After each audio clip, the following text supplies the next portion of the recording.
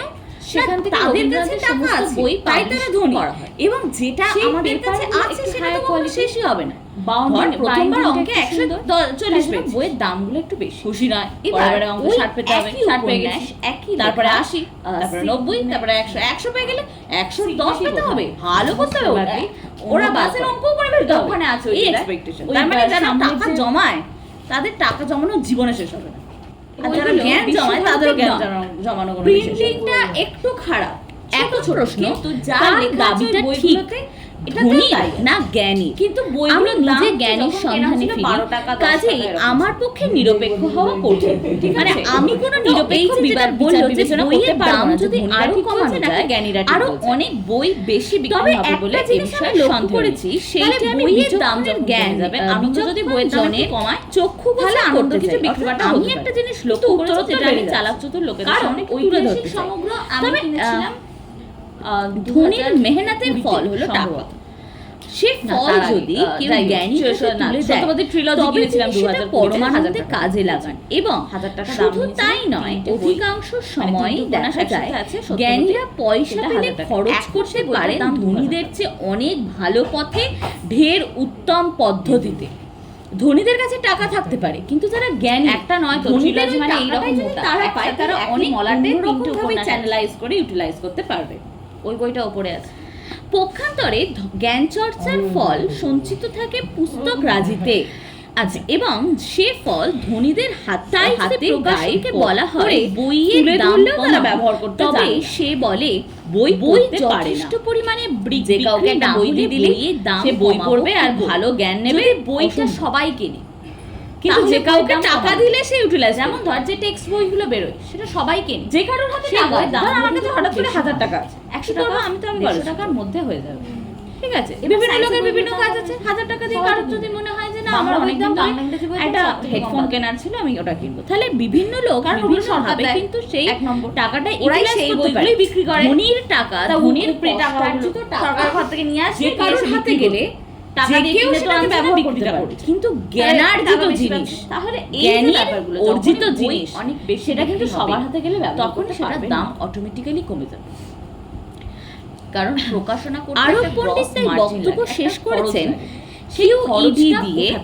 অতএব সব প্রমাণ হলো জ্ঞানার্জন ধনার্জনের চেয়ে মহত্তর, মানে ধন অর্জনের থেকে জ্ঞান অর্জন করা অনেক বেশি মহৎ। মশাই সংখ্যার দিক দিয়ে দেখতে গেলে প্রকৃত মানুষ জ্ঞানের বাহন অথবা জোগাড় করার জন্য অকাতরে অর্থ ব্যয় করে। এই ভাষায় একমাত্র বাংলাদেশ কম লোক, মানে বাংলা ছাড়া যে কোনো দেশের লোকেরা অকাতরে টাকা পয়সা বইয়ের পিছনে খরচ করে। 5 শিখে দিয়ে সেই দিন তাই ভালো বই প্রকাশ করাতে আমার জনৈক বন্ধু একটি গল্প বললেন।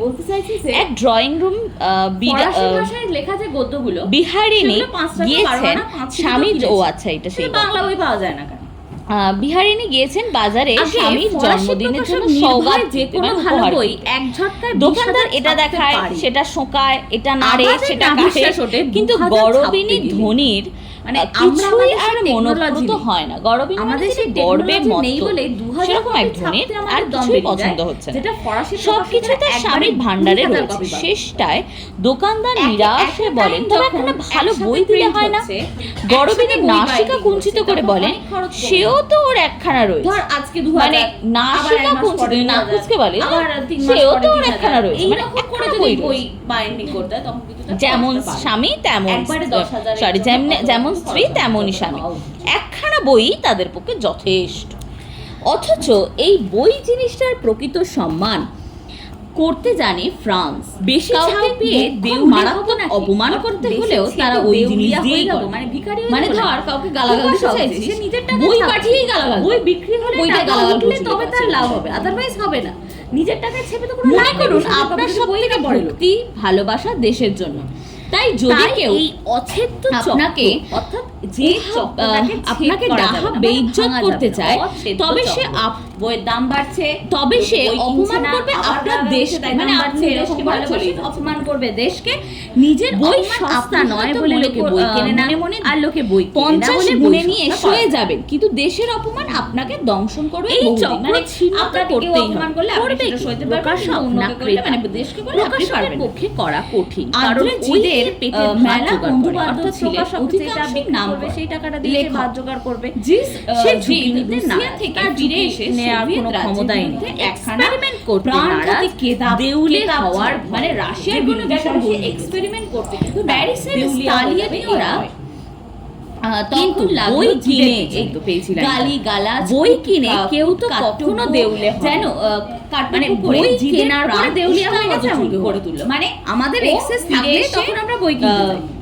আমরা রাশিয়ার বিরুদ্ধে বই লিখেছে, তার ফলে রাশিয়ার লোকেরা ওর প্রাণ নষ্টগত সুন্দর। করেছে। ও না জিদের লোকেরা জিগরে জোর বই কেনার বাজেট যদি আপনার 3 গুণও বাড়িয়ে দেয়, এদের একটা তবুও আপনার দেউলে হওয়ার কাগজে সম্ভাবনা বিজ্ঞাপন নেই। বেরোলো, 3 গুণ জিদ বাড়িয়ে তার দেয়। লাইব্রেরি সত্যি কথা নিলাম বেচে দেবেন বলে 1000 টাকা নিয়ে, তারপর দেখি অনলাইনে চক্র প্যারিস 3000 টাকা প্রথম চলে গেছে। খবর শুনে প্রথমটায় মূর্ছা গেল, মানে প্যারিসের লোকেরা প্রথমে মূর্ছাই গেল। ওই জিদ তার আপনি ফ্রান্সের মাছির মতো কিন্তু সম্বিতে ফেরা মাত্রই কথা মুক্ত ভ্যারাইটিস কচ্ছ টাইপের বই হয়ে কিনে ছুটলো বই নীলাম পড়ে খানার অনেকগুলো চোখ দিকে। আপনি এবং আবিষ্কার করতে তারপরেই পারবেন। যে রাসেলের মতো ব্যাপারটা প্রথমে এক একটু গাদা ঘাবড়ে গেছিল, নতুন যে ও ভুবন বই সৃষ্টি বেচে করতে দেবে, পারবে। তারপরে যে পলাশীর বুঝতে পেরেছে ব্যাপারটা, নিয়ে তখন একটা ও বই কিনে নিয়ে নিলামখানার দিকে ছুটেছে সবাই। সেই পলাশীর যে যা যুদ্ধ নিয়ে পারবে তার পড়ছিস, দাম আমি যেরকম সব নিয়ে চলে আসবে। চলে গেছিস পলাশীর যুদ্ধ দেখছিস। সেখানে গিয়ে অবস্থা দেখে সকলেরই চোখ স্থির।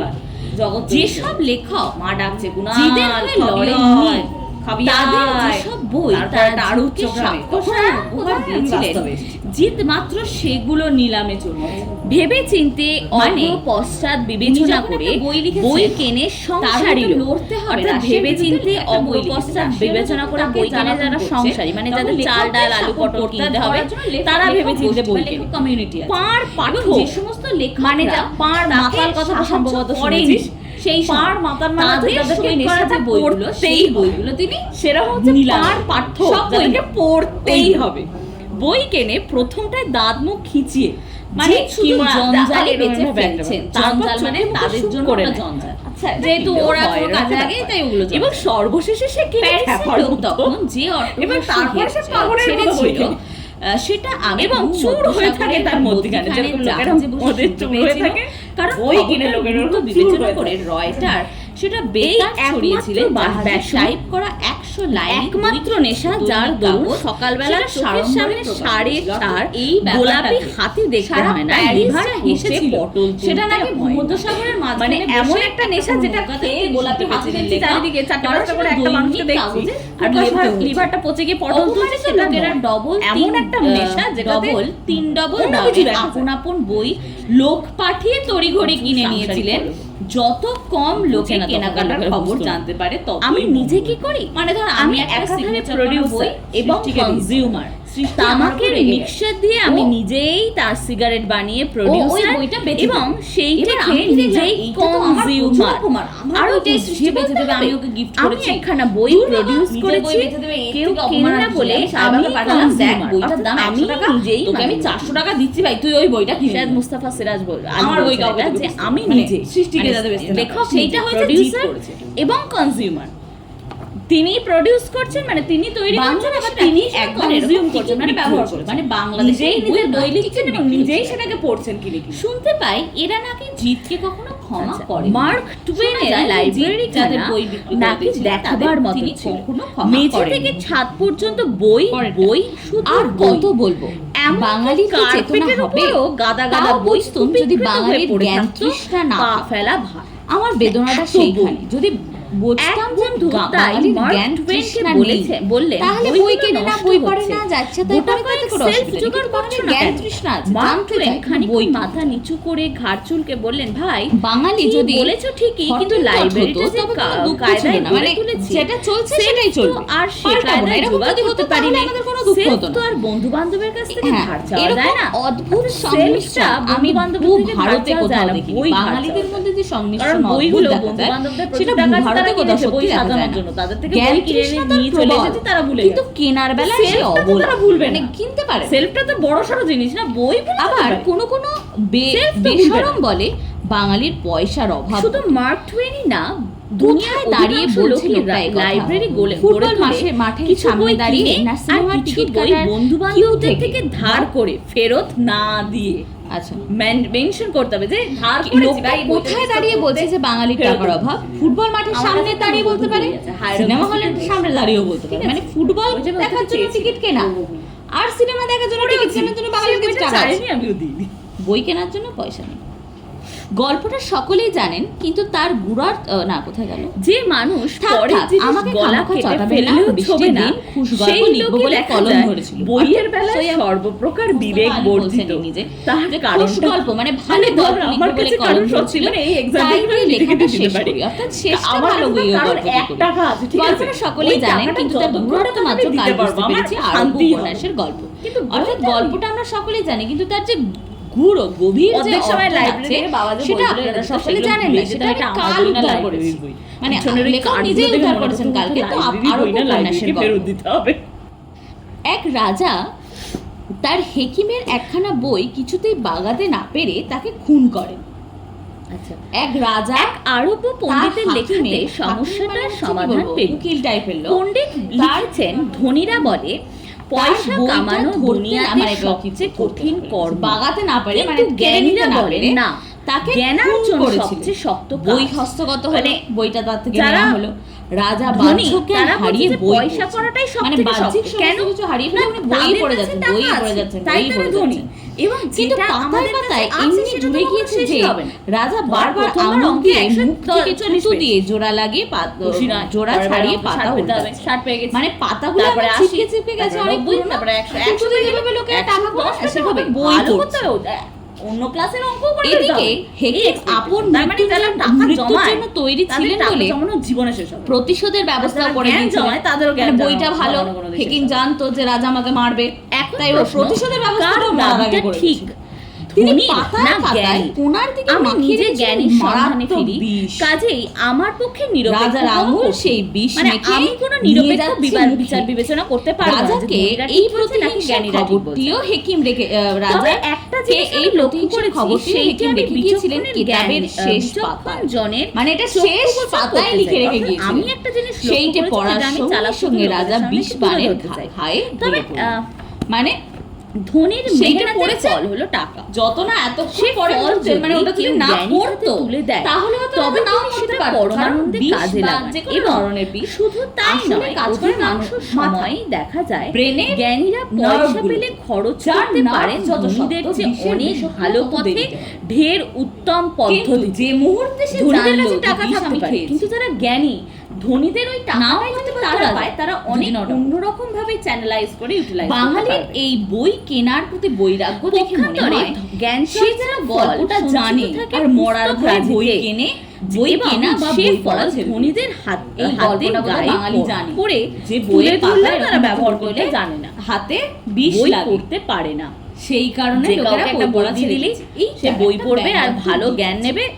আমরা টাকা গুনতে কিন্তু বেশি যে কাউকে পছন্দ টাকা দিলে সে এবং ইউটিলাইজ টাকা গুনে স্পঞ্জে জল দিয়ে এখন সেটা তৈরি যে হয়েছে। কারোর হাতে কিন্তু টাকা আছে, ধর আমার কাছে হঠাৎ করে 1000 টাকা যে আছে, ভিজে করবো ব্যাপারটা আমাদের আমাদের খুব কাছে জল আছে নেই ওটা ব্যাপার, ঠিক আছে। তার মানে বিভিন্ন লোকের বই বিভিন্ন পড়ার কাজ আছে, ক্ষেত্রে 1000 টাকা দিয়ে কারোর যদি মনে হয় যে লোকের না আমার কাছে অনেক দিন বই ধরে পড়া একটা হেডফোন কেনা ছিল, আমি বইয়ের ওটা কিনি। পাতা তাহলে উল্টানো বিভিন্ন বা লোক টাকা বিভিন্ন গুনা ভাবে কিন্তু সেই একই পর্যায়ে। টাকাটা ইউটিলাইজ করতে পারে। টাকা ধনীর যেমন লোকেরা টাকা, মায়া ধনীর মোহতি কষ্টার্জিত আটকে রাখে, টাকা বইকেও যে রাখতে কারোর পারে হাতে তাদের গেলে ধারণা। যে কেউ সেটাকে তাই ব্যবহার করতে জন্যই পারে। বইয়ের কিন্তু পাতাও জ্ঞানার্জিত জিনিস, আবার জ্ঞানীর টাকাকেও উল্টানো। অর্জিত জিনিস, কিন্তু টাকাকে সেটা কিন্তু আরে সবার বাবা, সেটা সেটা তো ব্যবহার করতে পারবেন না। অনেক সময় জুড়ে যায়, আর টাকাগুলো অনেক পুরনো হয়ে গেলে করেছেন টাকা একটা কিউইডি দিয়ে। অত অতএব মানে প্রমাণ হলো জ্ঞানার্জন ধনার্জনের চেয়ে মহত্তর। নোট একসাথে মানে ধন সেক্ষেত্রে অর্জনের জল থেকে জ্ঞান দেয় অর্জন করা আচ্ছা অনেক ভিজে ভিজে বেশি তখন মহৎ টাকাটা এমনি কাজ। আলাদা করা যাবে। সেই কারণে তাই প্রকৃতি মানুষ জ্ঞানের বাহন পুস্তক জোগাড় করার জন্য অকাতরে অর্থ ব্যয় করে। মানে একমাত্র বাংলাদেশ মানে বাংলা ছাড়া যে কোনো দেশের লোকেরা অকাতরে টাকা পয়সা বইয়ের পিছনে খরচা করতে পারে। সেই দিন তাই নিয়ে শোক প্রকাশ করাতে আমার জনৈক বন্ধু একটি গল্প করলেন। এক ড্রয়িং রুম ক্রিয়েট করা হয়েছে, বিহারিণী গিয়েছেন স্বামীর এটা সেই গল্প। বইয়ের পিছনে খরচ করা। বিহারিণী গিয়েছেন বাজারে স্বামীর জন্মদিনের জন্য সওগাত কিনতে, মানে উপহার কিনতে। বাজে ইনভেস্ট। দোকানদার এটা দেখায়, সেটা শোঁকায়, এটা নাড়ে, সেটা কাড়ে, কিন্তু গরবিনী ধনির কিছুই আর মনোপ্রত হয় না। গরবিনী মানে যিনি গর্বে মত্ত, সেরকম এক ধনির আর কিছুই পছন্দ হচ্ছে না। সব কিছুই তার স্বামীর ভাণ্ডারে রয়েছে। শেষটায় দোকানদার নিরাশ হয়ে বলেন, তবে একখানা ভালো বই দিলে হয় না? গরবিনী নাসিকা কুঞ্চিত করে বলেন, সেও তো ওর একখানা রয়েছে। মানে নাসিকা কুঞ্চিত, নাকুচকে বলে, সেও তো ওর একখানা রয়েছে, মানে একখানা বই রয়েছে। যেমন স্বামী তেমন যেমন স্ত্রী তেমনই স্বামী, একখানা বই তাদের পক্ষে যথেষ্ট। অথচ এই বই জিনিসটার প্রকৃত সম্মান করতে জানে ফ্রান্স। কাউকে মোক্ষম মারাত্মক অপমান করতে হলেও তারা ওই জিনিস দিয়েই করে। মানে ধর কাউকে গালাগাল দিতে চাইছিস, বই পাঠিয়েই গালাগাল দেয়, মানে বইটায় গালাগাল প্রচুর লেখা আছে, এরকম টাইপের ব্যাপার। মনে করুন আপনার সব থেকে ভক্তি ভালোবাসা দেশের জন্য, তাই যদি কেউ আপনাকে ডাহা বেইজ্জত করতে চায়, তবে সে অপমান করবে আপনার দেশকে। মানে আপনি দেশকে ভালোবাসেন, অপমান করবে দেশকে। নিজের অপমান আপনি হয়তো মনে মনে 50 গুণে নিয়ে সয়ে যাবেন, কিন্তু দেশের অপমান আপনাকে দংশন করবে বহুদিন। মানে আপনাকে কেউ অপমান করলে আপনি সেটা সইতে পারবেন, কিন্তু অন্যকে করলে, মানে দেশকে করলে আপনি পারবেন না। আদ্রে জিদের মেলা বন্ধু বান্ধব ছিলেন, অধিকাংশই নামকরা লেখক। জিদ রুশিয়া থেকে ফিরে এসে সোভিয়েত রাজ্যের বিরুদ্ধে একখানা প্রাণঘাতী কেতাব ছাড়েন, মানে রাশিয়ার বিরুদ্ধে একটা বই লিখেছেন। প্যারিসের স্তালিনীয়রা তখন লাগলো জিদের পিছনে, গালি গালাজ কাট্যব্য করে জিদের প্রাণ ওষ্ঠাগত করে তুললো। মানে ও ফিরে এসে রাশিয়ার বিরুদ্ধে বই লিখেছে, তার ফলে রাশিয়ার লোকেরা ওর প্রাণ ওষ্ঠাগত করে ছেড়েছে। জিদের জিগরে জোর চোট লাগলো। তিনি স্থির করলেন এদের একটা শিক্ষা দিতে হবে।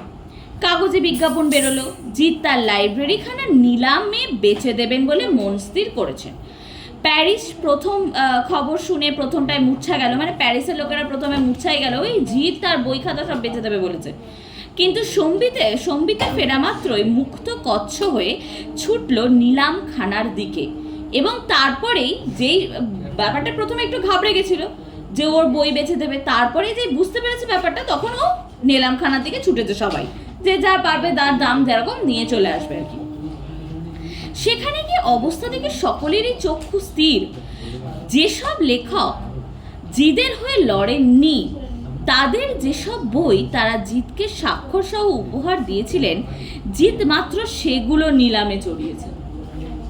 মানে উনি যখন একটা বই লিখেছেন, তার হয়তো লড়তে হবে, রাশিয়ার বিরুদ্ধে একটা বই লিখেছেন, রাশিয়ারা যখন তাকে জ্বালাতন করছে, তখন লেখকদের সাপোর্ট করার জন্য লেখক গোষ্ঠী বা লেখক কমিউনিটি আছে, এবং যে সমস্ত লেখকরা তাকে সাহায্য করেনি সেই সময়, তাদের সই করা যে বইগুলো, সেই বইগুলো তিনি নিলামে দেবেন আর কি। সব বই না, ওইগুলোই। জিদ শুধু জঞ্জালই বেঁচে ফেলছেন। জঞ্জাল মানে তাদের জন্য ওটা জঞ্জাল, যেহেতু ওরা কোনো কাজে লাগে, তাই ওগুলো জঞ্জাল। প্যারিসের লোক তখন যে অট্টহাস্য ছেড়েছিল, সেটা আমি ভূমধ্যসাগরের মধ্যিখানে জাহাজে বসে শুনতে পেয়েছিলাম। কারণ খবরটার গুরুত্ব বিবেচনা করে রয়টার সেটা বেতার ছড়িয়েছিলেন। জাহাজের টাইপ করা 100 লাইনি দৈনিক কাগজ সেটা সাড়ম্বরে প্রকাশ করেছিল। অর্থাৎ এই ব্যাপারটাতে সারা প্যারিস যা হেসেছিল, সেটা নাকি ভূমধ্যসাগরের মাঝখানে বসে একটা কোনো নৌকাতেও তিনি শুনতে পেয়েছিলেন লেখক, কারণ সেটা দৈনিক কাগজে প্রকাশিত হয়েছিল। অপমানিত লোকেরা তিন ডবল দামে আপন বই লোক পাঠিয়ে তড়িঘড়ি কিনে নিয়েছিলেন।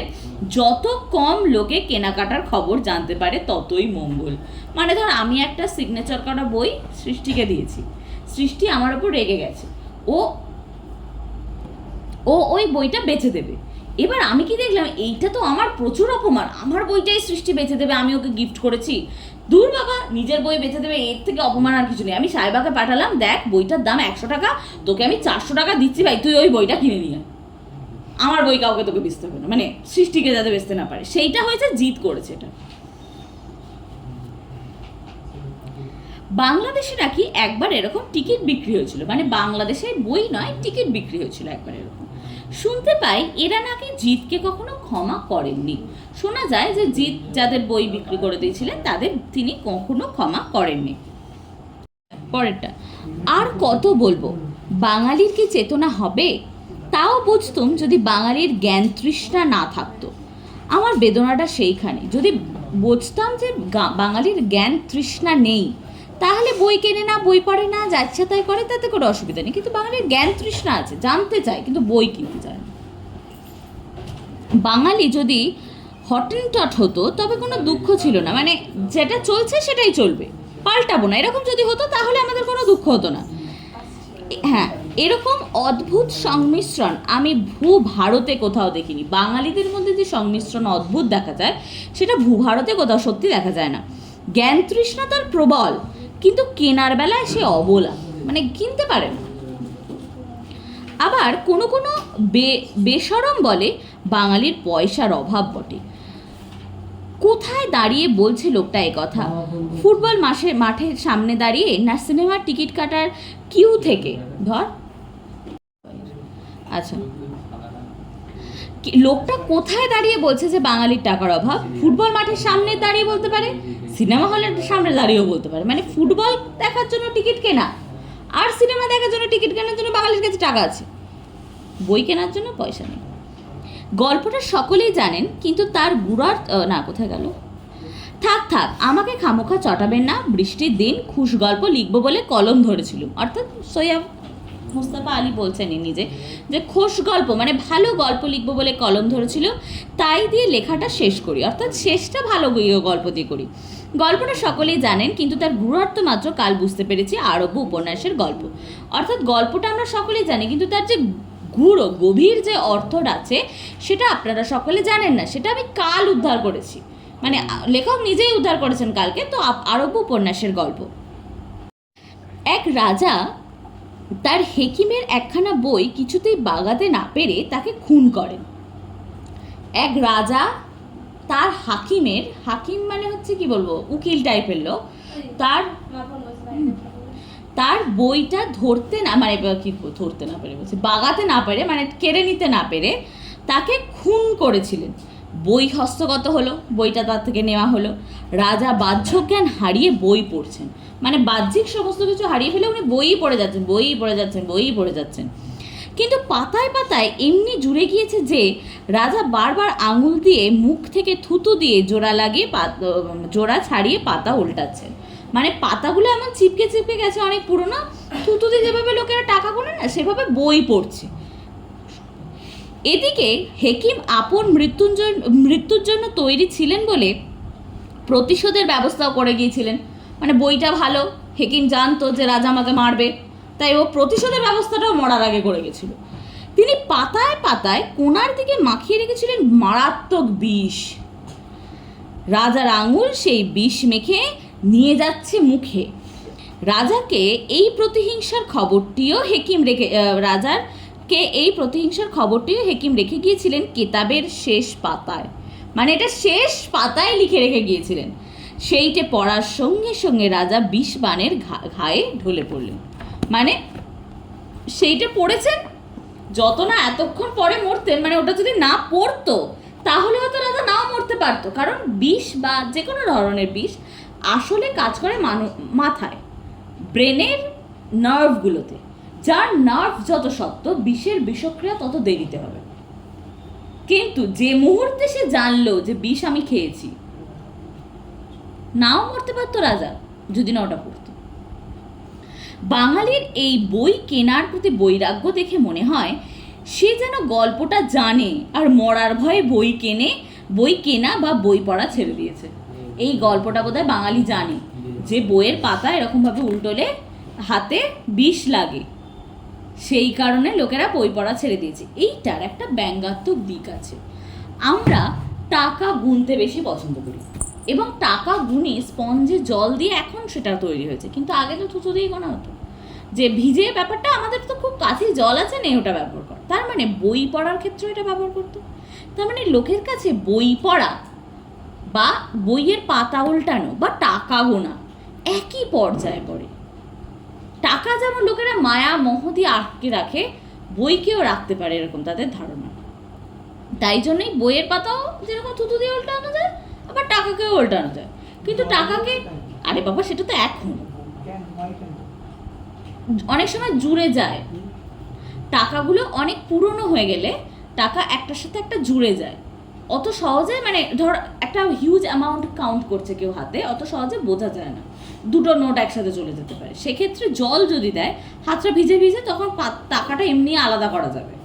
সেই কারণে এই যে ব্যঙ্গটা সৈয়দ মুস্তাফা আলী করলেন যে আমরা বই পড়বো না কিন্তু টাকা গুনবো, মানে থুতু সে কেউ তো টাকাতেও থুতুতে মানে টাকাতেও বিষ লাগিয়ে রাখতে পারে, সেটাতে আমরা মরে যেতে পারি না, কিন্তু বই পড়লেই আমরা মরে যাবো আসলে। কারণ বই পড়লেই মানুষ প্রশ্ন করবে, বই পড়লেই মানুষ তর্ক করবে। সেই কারণে এমন একটা হাইপ ক্রিয়েট করা হয়েছে যে জায়গা থেকে আর বই পড়া, বই কেনা, বইয়ের পিছনে খরচ করা এই জায়গাটাই আর আসে না সাধারণ মানুষের। মনে হয় বইটা হচ্ছে সব থেকে বাজে ইনভেস্টমেন্ট।